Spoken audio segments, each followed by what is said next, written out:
안녕하세요. 윌리엄 리입니다. 현재 한국의 현 상황은 미 중 간의 힘겨루기 사이에 강한 영향을 받고 있습니다. 이번에 임종석이 대통령 비서실장에서 물러나고 미국도 매티스 국방장관이 물러났습니다. 임종석의 비서실장직 퇴진은 여러 가지로 해석됩니다. 문재인 정권이 친북보다 친중을 우선하는 방향으로 가려는 것 같다는 해석이 나오기도 하고, 민간 사찰 문제로 임종석이 궁지에 몰리는 걸 예방하기 위한 일종의 데미지 컨트롤이라는 이야기도 나옵니다.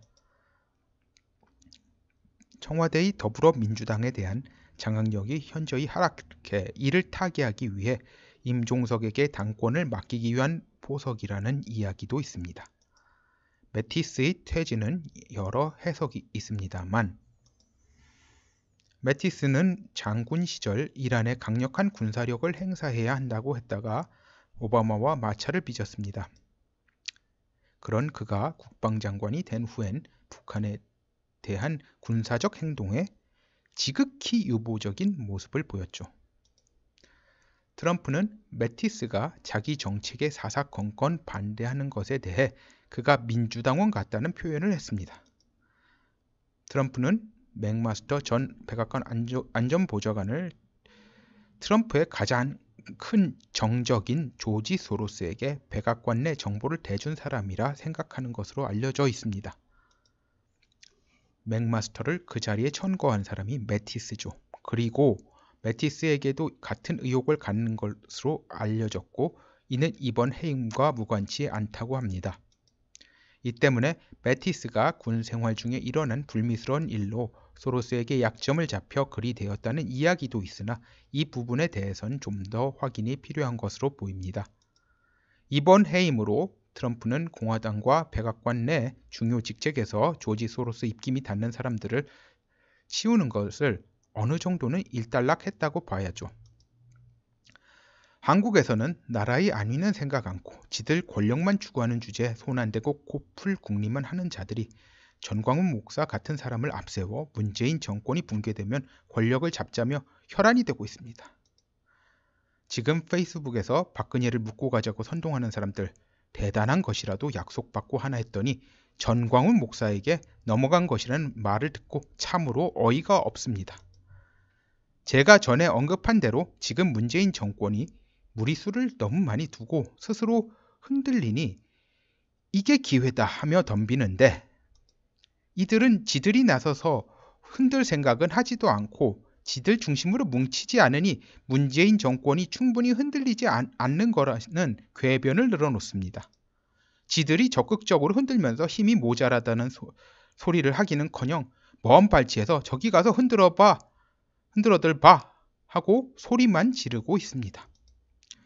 이 자들이 하는 꼬라지가 이래서 좀 흔들어서 문재인이 타협보자고 하면 뒤에서 내각제 개헌 타협보고 가자는 심산이죠. 지금까지 행적이 이를 말합니다. 그리고 이 과정에 저 같은 사람 방해되니 페이스북에서 정지시킨 것이죠. 저는 이번 페이스북 정지는 중국 측이 아니라 내각제 개헌 추진 측에서 행한 것이라고 봅니다. 정규제 같은 대형 농객부터 자잘한 농객들까지 구워 삶아 잘들 놀더군요. 이런 자들에게 힘 실어줬다가는 될 일도 안 됩니다. 지금 한국에선 중국의 공작과 한국 문화의 기본적 저열함을 극복 못한 우파 내부의 문제가 결합되어 많은 에너지가 허비되고 있습니다. 이들과 손을 잡으면 1 플러스 1이 2가 되지 않습니다. 이들과 손잡으면 1 플러스 1이 마이너스 20 정도가 될 것입니다. 미국 독립을 이룰 적에 이를 영도한 핵심 엘리트 수는 소수였습니다. 기본적으로 미국 거주자들 중 영어가 모국어인 사람들보다 독일어가 모국어인 사람들이 더 많았습니다. 거기에 덧붙여 영국에 충성하자는 왕당파들이 독립파들보다 수가 많았습니다. 벤자민 프랭클린 외아들도 그중 하나였습니다. 이렇듯 항상 수를 최대로 모아야 대단한 일이 발생하는 게 아닙니다. 소수라도 제대로 각성하여 일을 추진하는 게 중요합니다. 항상 저의를 품고 남을 이용해 먹고 버리는 게 체질화된 자들과 협력을 해야만 나라가 산다면 그 나라는 없어지는 게 차라리 나을 겁니다. 지금 한국은 올바른 방향으로 나아가느냐 아니면 중국의 흡성 대법 신공에 빨려서 한국인들이 중국에 밀입국하는 걸 꿈꾸는 신세가 되느냐 기로에 섰습니다. 문제는 이에 중간이 없습니다. 내각제는 중국 측의 공작과 농간이 개입되기 더욱 쉬운 체제가 될 수밖에 없습니다. 빨갱이들에 의해 이 신세가 되느냐 아니면 우파 기회주의자들에 의해 이 신세가 되느냐 아니면 둘의 협력에 의해 이 신세가 되느냐 차이는 사실 별로 없습니다. 무슨 차 피하려다가 쓰레기차에 치여 죽는다는 냉소적 표현이 있습니다. 지금 상황이 바로 그 짝입니다. 이제는 내각제 추진파와 문재인 정권이 조지 소로스, 헨리 키신저, 그리고 시진핑 등의 충성 경쟁하면서 권력을 잡으려 혹은 권력을 안 놓치려 발악을 하고 있습니다. 이 둘은 다 타도 대상이지 절대 협력 대상이 될 수 없습니다. 가장 좋은 방도는 이 둘을 싸움 붙이고 우리는 어부지리를 노리는 게 차라리 낫습니다. 북한의 현 상황을 보면 남한을 합병시키기엔 무리와 난관이 많으므로 일단은 남한에서 경제적인 것을 뽑아먹는 걸 우선시하고 합병은 나중에 불가피한 경우에만 추진한다 할 수밖에 없습니다. 김정은이 시진핑을 찾아간 건 여러 가지로 해석됩니다만 우리는 미국보다 당신들에게 기댈 수밖에 없지만 지금 상황에서 좀 화끈하게 도와주지 않으면 우리가 미국에 기댈 수밖에 없다는 메시지를 전하러 간 것이죠. 하지만 중국 측에선 현 상황에서 뭐 하나 잘못했다가 미국 측에게 빌미를 줄까봐 확실한 약속 못하고 둘이 뭉실한 말만 해서 돌려보낼 겁니다. 김정은은 지금 속이 탑니다. 지 애비는 지보다 역량이 훨씬 나은데도 권력을 유지하는 것에 총력을 다하다가 명을 재촉했습니다.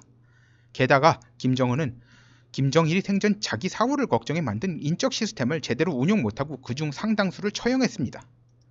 즉 지금 상황에서 북한이 남한을 합병하려다가는 극심한 불안정이 일어나고 김정은이 이를 제대로 관리할 가능성은 별로 없으며 북한 고위층들도 이를 염려하고 있을 겁니다. 이 상황에서 문재인 정권은 북한에서 지원받는 건 힘들고 결국 기댈 곳은 소로스, 키신저, 시진핑이라 판단한 것으로 보입니다. 그런데 문재인 정권 타도하려고 문재인 측과 소로스, 키신저, 시진핑에 대해 충성 경쟁할 자들을 우파라고 밀어주자고요? 절벽 끝에선 몰라도 다른 곳에선 밀어줄 수 없습니다. 감사합니다.